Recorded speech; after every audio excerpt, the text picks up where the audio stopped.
코로나가 끝날 때쯤이었습니다. 저희 딸하고 같이 어린이 대공원을 간 적이 있습니다. 어린이 대공원을 딱 가면 굉장히 넓은 광장이 있고 저 푸른 초원과 같은 초원이 이렇게 드넓게 펼쳐져 있어요. 저희 아이가 이제 태어나와서 마당을 처음 본 거예요. 달리기를 시작하는 이 아이가 마당을 보면 어떻게 할까요? 강아지처럼 뛰어갑니다. 저 앞을 향하여 열심히 뛰어갑니다. 어떻게 달려가냐면요, 이렇게 팔을 벌리고 가더라고요. 막 이렇게 마치 이 앞에 있는 초원이, 이 광장이 내 거인 것처럼 기뻐하면서 달려갔습니다. 열심히 달려갔어요. 그런데 끝없이 달려가다 어느 순간 뒤를 이렇게 보는 거예요. 왜 뒤를 봤을까요? 엄마 아빠가 어디인지 확인하려고. 혼자 가다가 길 잊어버리면 안 되잖아요. 그래서 어느 순간 휙 돌아보고 저희가 어딘지를 파악하고 또 어떻게 했을까요? 앞을 향해 전치대며 달려갑니다. 목적지가 없이 그냥 와 하면서 달려갔어요. 기뻐하면서 달려갔습니다. 엄마 아빠가 어디인지를 꼭 확인을 하고 걸어가는 그 장면을 지금도 잊을 수가 없어요. 왜냐하면 그때 참 많이 돌아다닐 수가 없었고 또 많이 답답했었거든요. 오늘 본문에 예수님이 어디 계시는지를 확인한 회중들이 달려가는 장면이 등장을 합니다. 어디에 계시는지를 눈으로 보고 확인하여서 달려가는 사람들이 등장을 하게 됩니다. 오늘 저희가 읽은 본문 33절을 잠깐 보시면, 33절을 보시면 그들이 가는 것을 보고 많은 사람이 그들인 줄 안지라 라고 되어 있어요. 그래서 모든 고을로부터 도보로 그것에 달려와 그들보다 먼저 갔다라고 기록을 하고 있습니다. 예수님을 이들이 먼저 본 것이죠. 먼저 본 예수님에 대해서 그들은 어떤 생각을 했냐면 새로운 특이점이었다라는 거예요.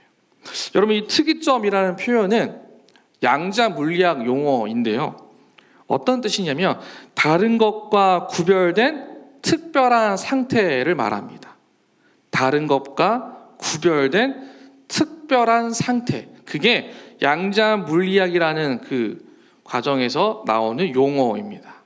그러니까 예수님을 쫓아가면 무언가 새로운 일들이, 내가 알지 못하는 기적과 같은 세상이 줄 수 없는 역사를 볼 수 있을 것이다, 경험할 수 있을 것이다 라는 그 깊은 기대감, 그것이 그들에게 특이점처럼 찾아오게 된 것이죠. 이전과는 전혀 다른 새 일이 반드시 일어날 것이다 라는 그 기대감, 의도적인 기대감을 갖고 나아오는 자들이 오늘 본문에 등장하는 회중, 23절에 등장하는 그들을 말하는 겁니다. 그래서 그들은 목적이 있었어요. 근데 이들이 어떻게, 왜 달려갔는가? 저희가 읽은 본문 잠깐 한 절 위에 보시면 32절에 뭐라고 쓰여 있냐면요, 이에 배를 타고 한적한 곳에 가셨다라고 되어 있어요. 제자들이 사역을 마치고 배를 타고 한적한 곳으로 쉬러 가는 장면이 나오는데 그걸 본 거예요. 회중들이 그것을 보고, 그들이 가는 것을 보고, 여기서 말하는 그들은 예수님과 제자들입니다. 그들인 줄 알고 모든 고을로부터 그곳에 달려와 그들보다, 예수님과 제자보다 먼저 갔다라는 것이 33절에 기록이 되어 있어요. 배를 타고 한적한 곳에 정박하기 이전에 이미 그곳에 달려와 있었다라는 것이죠. 여러분, 배보다 더 빨리 달린 사람들이에요. 무엇으로 우리가 정확하게 이해를 할 수 있냐면, 여러분, 한강에 가시면 한강 유람선이 있습니다. 한강 유람선이랑 달리기 시합을 한 거예요. 해보신 적 있으세요? 없으시죠? 저도 안 해봤습니다. 한강에 있는 한강 유람선과 달리기 시합을 해서 제가 유람선을 이긴 거예요. 그만큼 빨리 달려갔다라는 것이죠. 먼저 가 있었다라는 거예요. 왜 그렇게 달려갔을까요? 갈증이 있었다라는 겁니다. 목마름이 있었다라는 거예요. 지금의 그 위태로운 문제, 내 안에 주어진 사실적인 한계점, 해결받고 싶고 확인받고 싶은 모든 상황들, 이 모든 갈증이 그저 여전히 내 머릿속에 남겨져만 있는데 계획들로만 세워져 있는데 이걸 어떻게 해야 할까요? 내가 살려는 의지를 가지고 살아가지만 그것이 내 뜻대로 되지 않았을 때 그 답답함을 가진 이들이 이것에 대한 갈증을 풀고 싶은 거죠. 예수님을 만나서 설득당하고 싶은 거예요. 하나님, 내가 이와 같은 계획이 있는데 내가 어떻게 해야 할까요? 예수님으로부터 설득당하고 싶은 그 갈증. 예수님, 제가 예수님 만나면 달라지겠죠. 예수님 믿으면 내 인생의 이전과는 전혀 다른 감사가 많아지겠죠. 내 입에서 감사가 안 나오고 불평과 분명과 원망과 시비와 질투가 나오는 것이 아니라 내가 오늘부터는 감사하며 살아갈 수 있겠지요? 질문하고 싶은 이들의 마음. 그렇게 어떻게든 해결받고 싶고 확인받고 싶은 것, 이게 그들의 마음이었을 겁니다. 그렇지 않다면 아무런 이유도 없이 달려가지 않았을 겁니다. 그때 주님께서 이들을 만나 주셔요. 어떻게 만나 주실까요? 함께 같이 저희 34절을 같이 읽도록 하겠습니다. 34절 같이 읽겠습니다. 시작. 예수께서 나오사 큰 무리를 보시고 그 목자 없는 양 같음으로 인하여 불쌍히 여기사 이에 여러 가지로 가르치시더라. 네. 여기 보시면 무리를 가리켜서 목자 없는 양이다라고 말씀하셔요. 돌봄이 없는 이스라엘 백성의 모습을 불쌍히 여기셨다라고 얘기를 해요. 근데 왜 불쌍히 여기셨는가? 그 이유는 구약의 모세 이후에 확실한 리더십이 없었던 이스라엘이었어요. 굉장히 불안한 상태로 지속적으로 살아오는 그런 세대였어요. 이들이 어떤 상태였는가? 로마의 지배를 받는 입장이었어요. 여러분, 팍스 로마나라는 표현이 있습니다. 이 팍스 로마나라는 뜻은요, 인위적으로 로마에 의해 만들어진 평화를 말하는 거예요. 내 안에 자유로움이 아니라 인위적으로 만들어진 그 평화의 삶, 그 안에서 눌려 살아가는 이스라엘의 모습이 그때 당시 모습이었다는 것이죠. 나는 삶이 평화로운 것 같지만 어느 누구도 내 속마음과 지금의 내 삶에 대해서 깊이 있게 공감하지 않고 이해해 줄 사람이 없는, 마치 나를 이해해 줄 아버지가 없는 상태. 그것이 이곳에 이 본문에 등장하는 이스라엘 백성의 모습이었다라는 것이죠. 여러분, 근데 여기 보시면 불쌍하다라는 표현이 있습니다. 우리나라 말에 이 불쌍하다는 표현은 굉장히 조금 부정적인 느낌이 들어갈 수 있어요. 하지만 예수님의 불쌍히 여기심은 단순한 의미가 아닙니다. 여기서 말하는 불쌍히 여기시다라는 뜻은요, 그 원어의 의미가 공감하다라는 거예요. 공감하다, 자세히 보다, 깊이 살펴보다라는 뜻이 있어요. 그러니까 우리가 알고 있는 불쌍하다는 전혀 다른 뜻인 거죠. 깊이 바라보고 살펴보고 자세히 보고자 하는 그 마음이 불쌍히 여기셨다라는 거예요. 그런데 그 불쌍히 여기셨다는 이 원어의 뜻이 어떠한 의미에서 나오느냐? 여러분, 우리 신체의 내부를 잘 이렇게 생각을 해보시면 우리 내부에 있는 장기가 참 여러 가지가 있습니다. 여기 뭐 위장도 있고 간도 있고 뒤쪽에 췌장도 있고 뭐 많이 있는데요. 그렇게 건강에 필요한 장기들, 그 장기에 가장 깊숙한 곳이 있으실 거예요. 보신 적 있으세요? 저도 본 적은 없는데 가장 깊숙한 곳에서부터의 공감하고자 하는 마음이 불쌍히 여기다라는 뜻을 가지고 있어요. 그러니까 우리의 내면 깊숙한 곳에서부터 주님은 느끼시고 공감하시고 자세히 들여다보실 만한 안타까운 마음을 가지고 계셨다라는 거예요. 한없이 흔들리고 시선이 흔들리는 그들이 예수를 만나러 나올 때의 그 마음은 절박함 밖에 없었거든요. 그래서 그들의 마음을 깊이 공감하시고자 주님은 불쌍히 여기셨다라고 성경 우리에게 이야기를 하고 있습니다.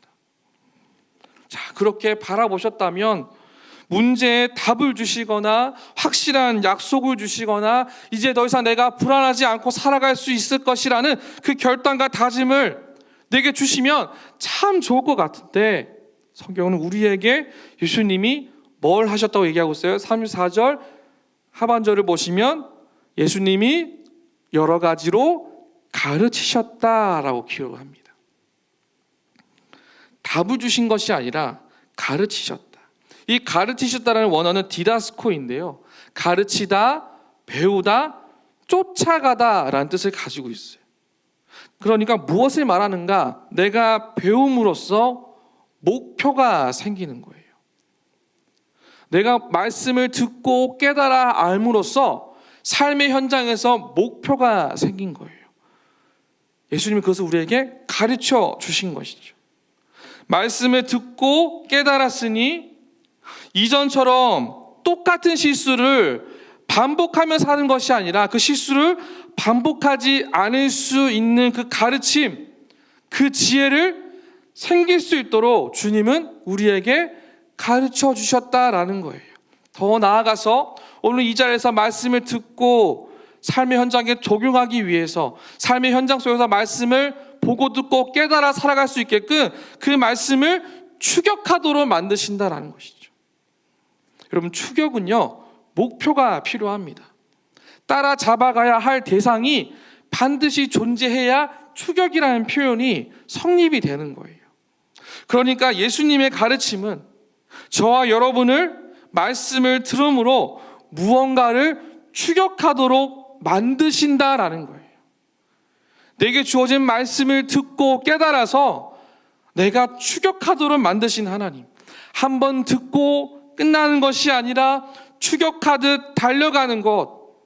목표가 생겨서 그렇게 살아가겠습니다라는 그 추격의 의지를 갖는 것. 그것이 예수님의 가르치심이다라는 거예요. 자, 그럼 예수님께서 우리에게 무엇을 추격하도록 가르쳐 주셨을까요?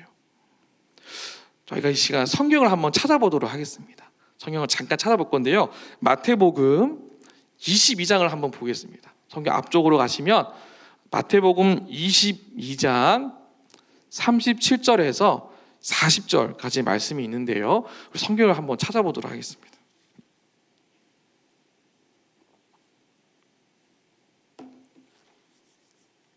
마태복음 22장 37절에서 40절의 말씀인데요. 마태복음 22장 30절 40절의 말씀 신약성경 38페이지에 보시면 있습니다. 마태복음 22장 37절에서 40절의 말씀 한 목소리에 같이 읽겠습니다. 시작. 예수께서 이르시되 내 마음을 다하고 목숨을 다하고 뜻을 다하여 주 너의 하나님을 사랑하라 하셨으니 이것이 크고 첫째 되는 계명이요 둘째도 그와 같으니 내 이웃을 내 자신과 같이 사랑하라 하셨으니 이 두 계명이 온 율법과 선지자의 강령이니라. 아멘. 자, 이걸 가르쳐 주신 거예요. 세 계명을 주신 거죠. 첫째가 되고 둘째가 되는 거. 근데 여러분, 우리가 좀 더 자세히 보셔야 할 부분이 뭐냐면 40절을 보실까요? 40절을 보시면 선지자의 강령이 등장을 합니다. 저희가 읽은 본문이 선지자의 강령이거든요. 근데 이 강령이라는 뜻이 무슨 뜻이냐면 법을 걸다라는 뜻을 가지고 있어요. 법을 걸다. 법이 드러날 수 있도록 어딘가 높은 것에 걸어두다라는 뜻을 가지고 있어요. 여러분, 우리가 모든 사람이 볼 수 있도록 높은 곳에 두는 것, 가장 실제적인 예가 뭘까요? 올림픽을 보시면 1등한 사람이 제 강당 중앙에 쓰죠. 그리고 목에 뭘 걸어요? 금메달을 걸어요. 금메달 왜 걸어요? 내가 1등 했다고. 전 세계 모든 사람들이 이걸 보라고 그 강당 가장 높은 곳에 서서 금메달을 목에 걸어요. 내가 1등이라고. 여러분, 여기서 말하는 선지자의 강령은 이 3등보다 높은 단위에 서 있는 것처럼 하나님이 내게 주신 말씀을 가르쳐 주신 대로 내 목에 걸어서 모든 사람들이 보고 이렇게 살아가고 있습니다라고 드러나도록 만들라라는 거예요. 높은 곳에 두는 것. 첫째, 둘째 되는 계명, 법과 원칙에 따라 타협하지 않고 내 목에 걸어둔 금메달처럼 무겁게 자기의 목에 걸어서 내가 누구인지, 내가 어떻게 살아가야 할지 내 목에 걸어두어서 내가 이렇게 지키고 보여주는 사람이다. 선지자의 이 강령이 단순히 입으로만 시인하고 끝나는 것이 아니라 내 목에 걸어둠으로 인하여서 나를 보는 모든 사람들이 금메달을 받아서 1등이 되는 것을 아는 것처럼 하나님의 말씀을 듣고 살아가는 저와 여러분의 삶의 인생 가운데 내 목에 걸어둔 이 말씀을 지키고 모든 사람들에게 드러나게 만드는 것, 그것이 주님이 가르쳐 주신 가르침이라는 거예요. 무엇을 말하는 걸까요? 목표가 없는 회중들에게 이제 목표가 생긴 거예요. 목표가 생긴 것이죠. 그래서 말씀을 우리에게 가르치신 이유, 여러 가지로 가르쳐 주신 그 이유는 그 말씀을 내 목에 걸어서 그 말씀을 따라 추격하도록 만드시겠다라는 주님의 가르치심이라는 사실을 여러분 믿으시기를 주의 이름으로 축복합니다. 목표가 없는 것이 아니라 목표를 주셔서 그 뜻대로 살아갈 수 있도록 만드신다라는 거예요. 사랑하는 성도 여러분, 우리가 오늘 이 아침에 이곳에 모여서 이 말씀을 듣고 우리의 삶의 현장 속에서 목표가 생기고 그 말씀을 추격하는 삶을 살아가시기를 주님의 이름으로 축복합니다. 여러분, 우리에게 주어진 말씀은요, 해결이 아니라 추격하도록 만드시는 의도가 있다라는 거예요. 이 시간만 잠깐 듣고 이 예배당을 벗어난 이후부터 전혀 변화 없는 삶을 사는 것이 아니라 오늘 내가 이 말씀을 들었으니 그 말씀을 따라서 추격하도록 만드시는 그 하나님의 의도를 우리가 가지고 가야 한다는 것이죠. 그렇게 말씀을 추격하듯이 전심과 전력으로 달려가도록 만드신다라는 거예요. 그럼 어떻게 달려가야 만드실까요? 하나님을 사랑하고 이웃을 사랑하는 일을 추격하듯이 목표를 정하여 달려가여 행하도록 만드신다라는 거예요. 하나님 사랑, 이웃 사랑을 내가 추격하듯이 누군가를 쫓아가듯이 실천하게 만드시는 것. 여러분, 추격할 땐 좌우를 볼 틈이 없습니다. 앞만 보셔야 돼요.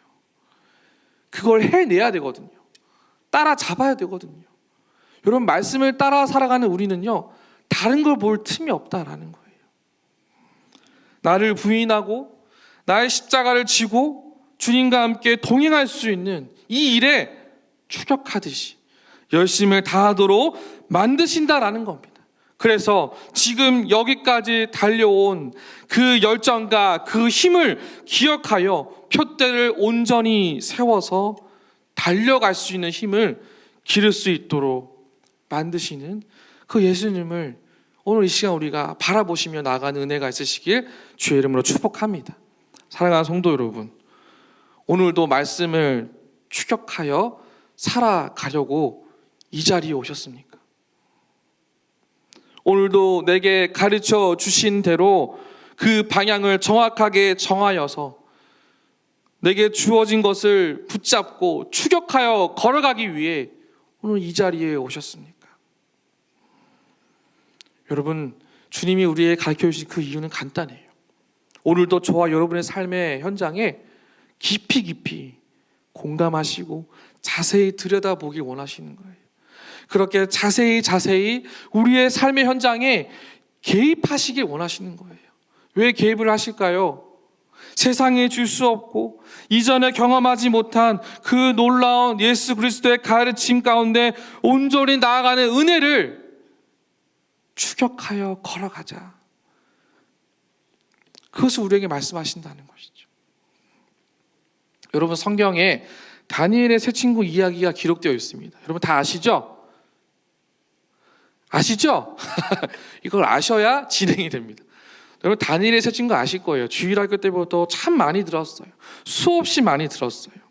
여러분, 이 친구들이 왜 유명해졌을까요? 불 앞에 있어도 자신감이 있었거든요.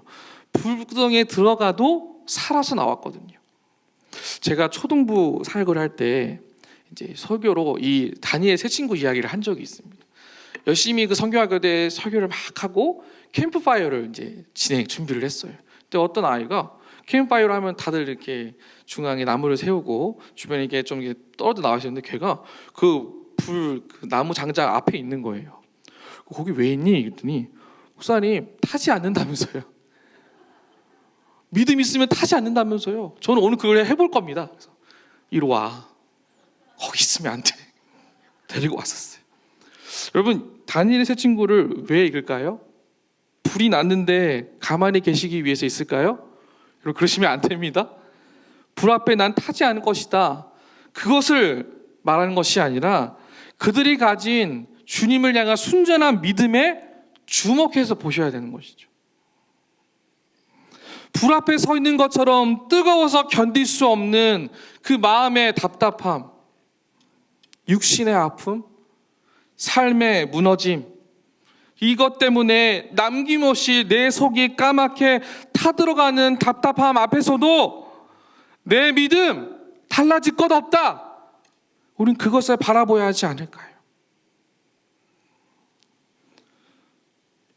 내가 예수님을 어떻게 바라보고 있느냐가 정말 중요한 포인트다라는 것이죠.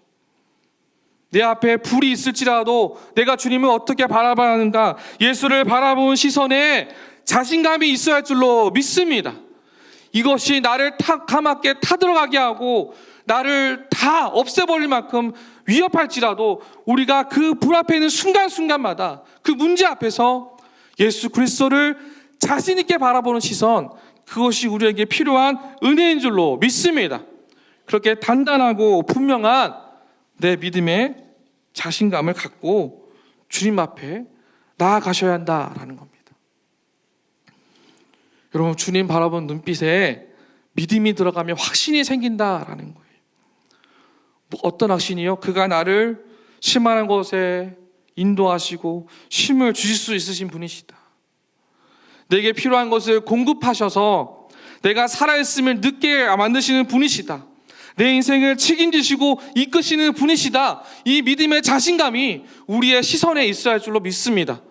여러분, 오늘 우리가 읽은 이 마가복음, 이 복음서에 쓴 마가는요, 예수님을 이렇게 우리에게 자신 있게 소개하고 싶은 거예요. 자기의 백성을 가르치시고 그들의 필요를 채우시는 목자이시다. 마가는 아직 우리가 들어가서 보지 않은 그 오병이어의 이야기 이전부터 우리에게 보란듯이 자신 있게 자랑하고 있는 거예요.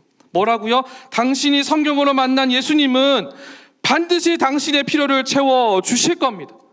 그러니 주를 바라볼 때 두려워하며 의심하지 말고 자신감에 가득 찬 눈으로 바라보십시오. 마가는 그것을 우리에게 자랑하듯이 보여주고 있는 거예요. 마치 시위하듯이 우리 모두 주님 앞에 나아가는 그 모든 순간마다 시위하고 자랑하듯 주 앞에 서 있는 것, 그것이 마가복음을 쓴 마가의 자신감이다라는 것이죠. 여러분, 이렇게 시위하듯 예수님을 자랑하고 드러내는 이 믿음의 자신감이요, 교회에는 많은데요, 또 어디에 있어야 할까요? 시위하듯 자랑할 만한 곳, 드러낼 만한 곳 어디 있을까요? 그럼 여러분 가정 아닙니까? 지난 주일 예배 때 잊을 수 없는 인사이트가 있었습니다. 담임 목사님께서 전해 주셨죠. 기억나시는지 모르겠지만 말씀과 기도로 우리는 함께 어떻게 간다고요? 지어져 간다고요. 우리가 함께 지어져 가는 공동체라는 것. 세상은 도려내지만 교회는 성도를 품어 함께 동행한다는 것. 말씀을 살아내므로 보여주자라고 말씀하셨어요. 근데 여러분, 그 현장이 어디라고요? 우리 가정이에요. 저 여러분이 속한 가정, 여러분의 자녀, 여러분의 남편, 내 가족에게 이와 같은 이 시위하듯 자랑하는 일들이 계속적으로 나타나야 하지 않을까요? 내 자녀에게 우리 가정이 예수님 바라보며 함께 지어져가는 가정이 되시기를 주님의 이름으로 간절히 소망합니다. 여러분, 그러면 어떻게 지어져야 할까요? 소금을 보여줘서 사람들이 소금이다 아는 것이 아니라 소금이 맛과 부패를 막아내는 기능을 보고 아, 소금이구나 라고 아는 것처럼 우리가 이 아침에 교회에서 내가 지금 예배를 드리고 있고 하나님을 찬양하고 기도하는 것, 이것을 내가 예수를 믿는구나 그래서 깨닫는 것이 아니라 주가 가르치신 대로 내 이웃을 내 몸과 같이 사랑하는 마음으로 살아내는 것, 그것을 표현하는 것, 주님이 우리를 자세히 보신 것처럼 내 이웃을 자세히 볼 수 있는 그 믿음, 그 믿음의 현장이 이곳저곳에서 나타나면 모두가 다 깨닫고 주님을 바라볼 줄로 믿습니다. 그때에 내 믿음의 자신감으로 오병이어의 역사를 볼 수 있는 은혜가 우리 가운데 주어진다는 사실을 여러분 믿으시기를 주님의 이름으로 축복합니다. 말씀을 마무리하겠습니다. 사랑하는 성도 여러분, 하나님을 말하지 않는 이 시대를 살아가는 이때에 저희는 더 단단한 믿음의 시선을 지키시고 달려가셔야 합니다. 주가 가르치신 말씀을 추격하여 살아가는 믿음을 붙잡아 달려가셔야 합니다. 그때에 답답한 내 자녀에게 오병이의 역사를 전하고 보게 할 수 있는 기회가 주어집니다. 믿지 않는 내 가족에게 오병이의 역사를 전하고 보게 할 수 있는 기회가 주어질 것입니다. 그렇게 되려면 저 여러분의 시선이 오늘 이 시간 주님 바라보며 기도할 때에도 주님을 바라보며 나아가는 모든 순간마다 자신감이 있어야 되는 거예요. 의심과 불안이 아니라 담대한 확신을 가지고 자신 있게 주님 앞에 걸어가는 그 믿음, 그 믿음이 저 여러분을 오늘도 또다시 새롭게 하실 줄로 믿습니다. 주님 오시는 그날까지 이 믿음의 자신감을 담대히 지키시며 주님을 자신 있게 바라보며 걸어가는 저와 여러분 모두가 되시기를 주님의 이름으로 축복합니다.